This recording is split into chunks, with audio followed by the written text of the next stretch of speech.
So today we're going to be making pasta art. I saw ThreadBanger doing this and I thought what better way to spend a Saturday night than with my husband Nick. We've made all sorts of dough in all sorts of colors. There's more than that. Just wait and see. And we're going to be trying to recreate two different pieces of art. I've chosen a Monet. And Nick, what have you chosen? Cover of the first Iron Maiden album.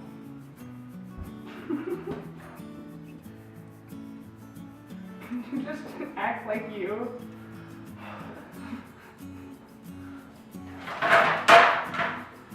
Okay, so what we're going to need is we're going to need a bunch of different colors of pasta. We've got a bunch more over there that you'll see in a minute. Rolling pin, need something to cut these with, our imaginations, and we're going to both be trying to make these on cookie sheets so that ideally we can hold them up at the end and then throw them away. I'm not really sure why we're doing this, but we're doing it. You're going to eat yours? Probably not. Okay. All right, so let's see what happens. Here's all our dough. We've got all sorts of colors. Got some knives, pizza cutters. I'm not sure if we use this, but we will try this. And then we're also gonna have a pasta roller on hand.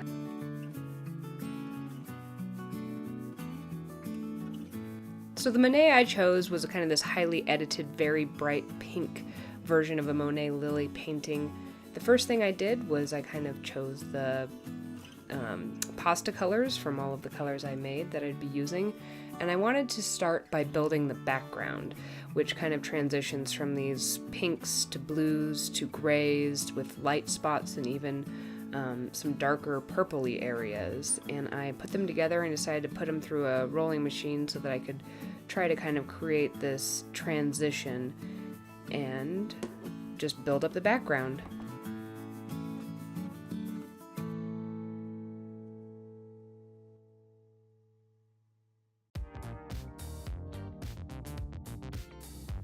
I decided that what I originally started with didn't have enough color transition, so I tried to add a few different little kind of dot areas with different colors and re-roll that out to see if that would give me some more interesting areas. But it wasn't giving me the effect I wanted, so instead I kind of smushed some different pieces together and continuously re-smushed them together as I rolled through, so it kind of had more of a marbled effect. And then I just kind of started laying out my pieces. While I was doing that, Nick was making some teeth, and then he wanted to make a stripy area as well, and he had a slightly different method for doing that. So he took some of his yellow and he wanted to have black stripes going through it, so he added some black lines and re-rolled it out. I went through and added some highlights and built up my background. Now that Nick has kind of that marbled look of the yellow person, he decided to add on his eyes and really build that up. All right, so what's your theory here? So I'm trying to start with the face because it's like the centerpiece of it. It's also the most complicated part. Okay. And then build around it. I'll try to keep it flat, but some of it's kind of layered, like the mouth. Sure, it can be 3D. I can do what I want.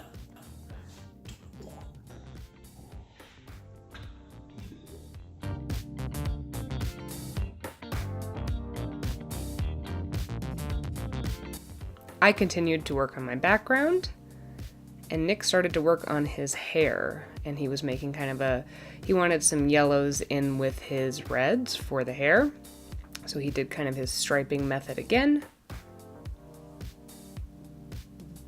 And in order to show you how I got that marbled effect, this is a little bit closer up look where I smush those colors together and roll it through the pasta machine until I'm happy with how it looks.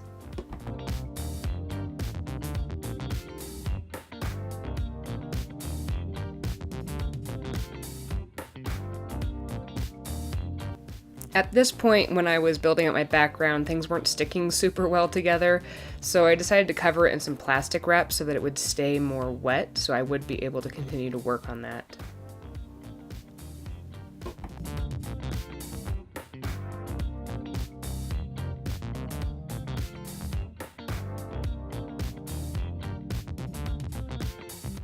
Nick made his hair by taking his striped pieces and very carefully using a pizza cutter to kind of make those individual strands of hair there, and then place them around the head.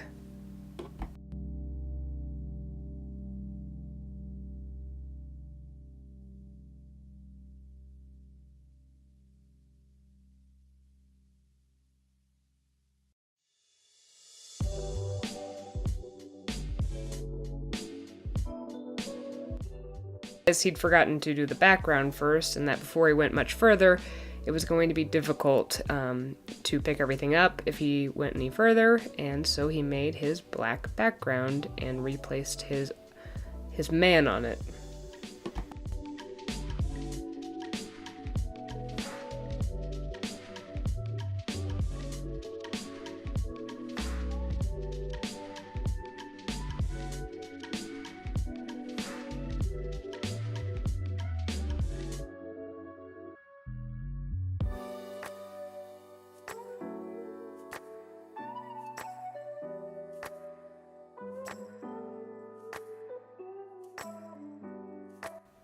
I wasn't super happy with how my background was super blocky, so I decided to try to make some strips so I could kind of try to transition some of these areas into other ones, some highlights into different pink areas, and I kind of added them in strips, and then I would take the rolling pin and roll them down so that it would be a little less chunky.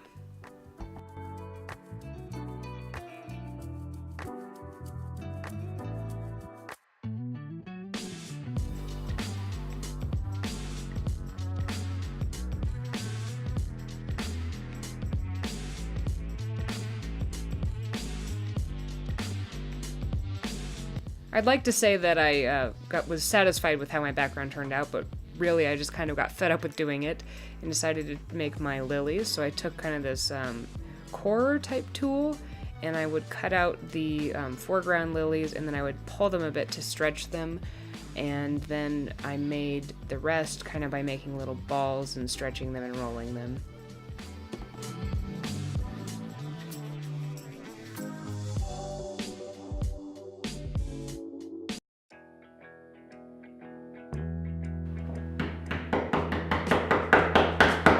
Do it faster!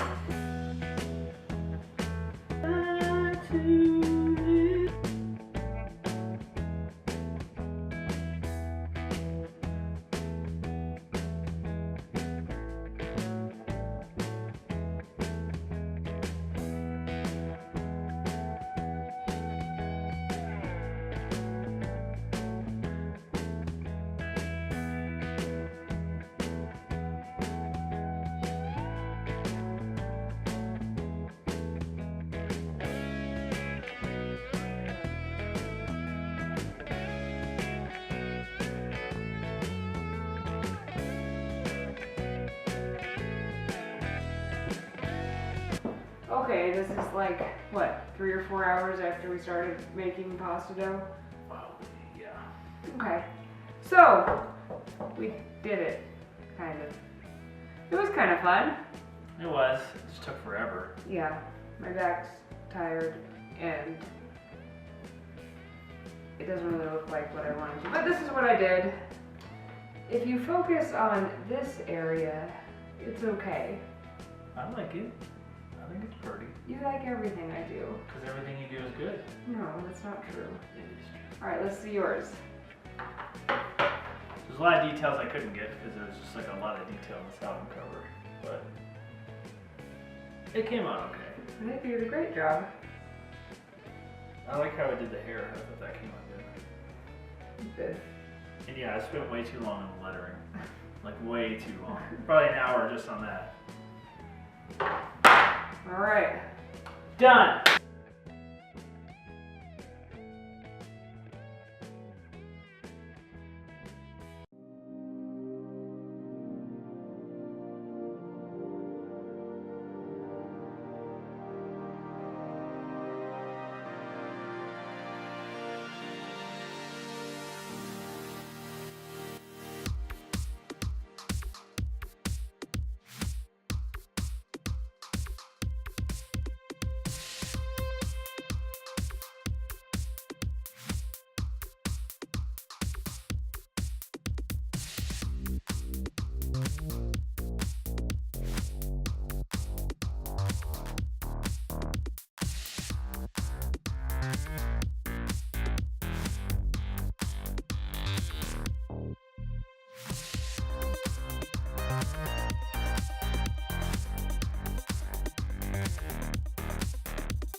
Somewhere in between. Okay, you're playing to the camera so much that you're doing this to me. And then like trying to look all cute for the camera. Do it again.